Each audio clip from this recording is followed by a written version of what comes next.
Thank you, Yves, for joining me today. Thank you. It's a pleasure. It's a pleasure. Let's begin with your background, right? How did you get started in the cryptocurrency space? And why do you do what you do?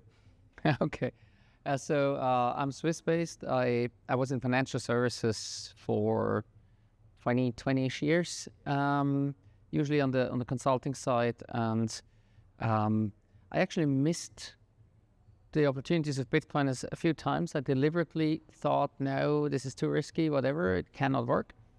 But then around 2016, I started tinkering with it when this whole 2016-17 bull market came, and just played around with it a bit.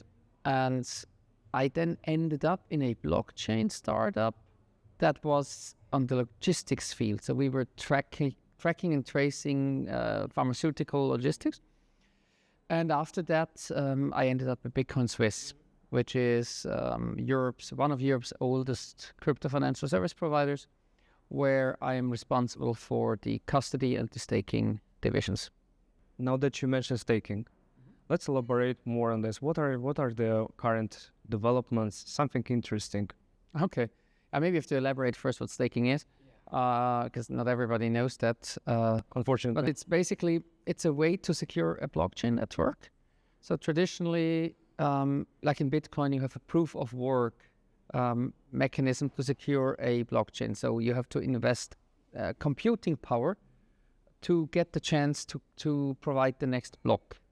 And that's very hard to control in large amounts so that you could basically do malicious actions on the network.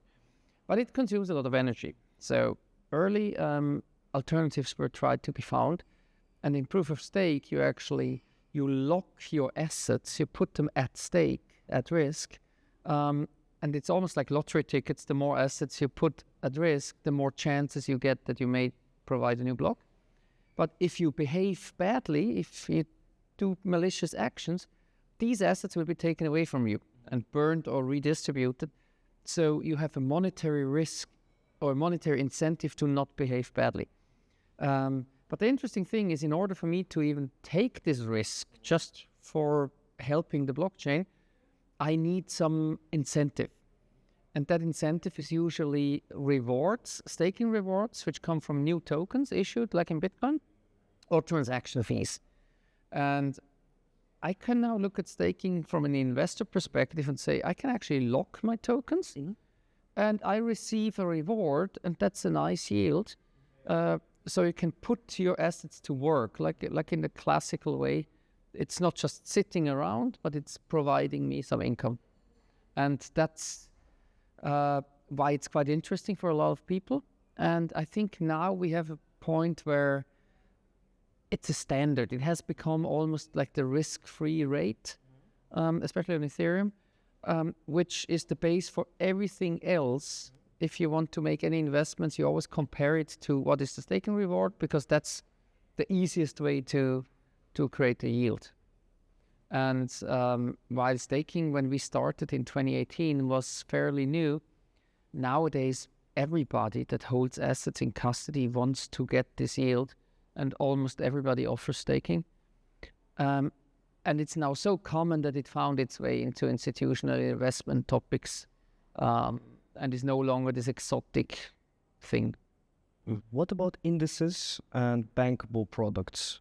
I know for a fact that, you have definitely something to add on this. Yeah, on the index side, first of all, without staking and then with staking, on the index side, well, let's put it that way. A lot of regulated players still have issues with holding crypto directly.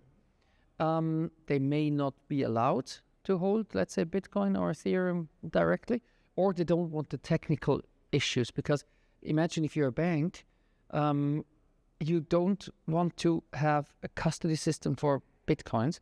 Even if you have it, a bank has 1,000 other systems that somehow have to deal with that asset. So they don't want to replicate their whole IT landscape to somehow handle crypto assets. That doesn't make sense from a cost perspective. So they're looking into some other ways, some more traditional ways to have exposure.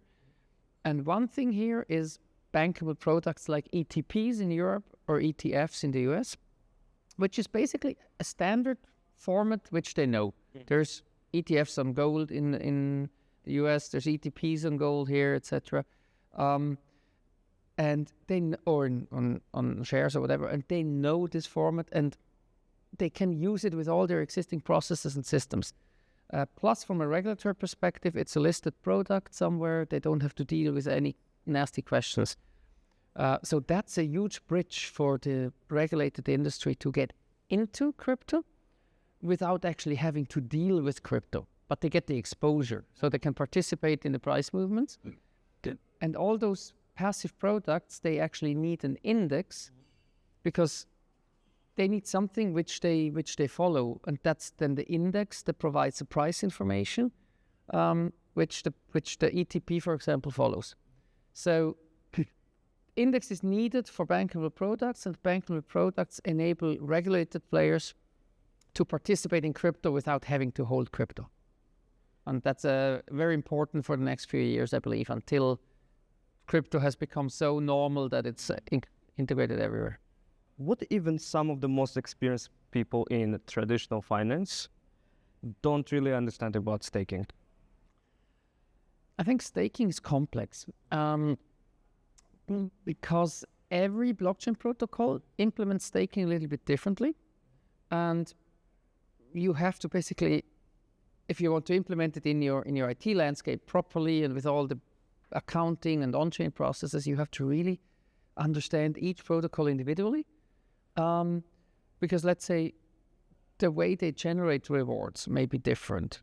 The rewards themselves may be different types of components. In Ethereum, you got 4 or 5 components of how your reward is composed. In Solana, it's 3 components, but totally different components. So that's one thing. The other thing is, let's say, risks like slashing. Some protocols have slashing, which means if the network believes you made a malicious action, it takes away your assets, as I indicated before.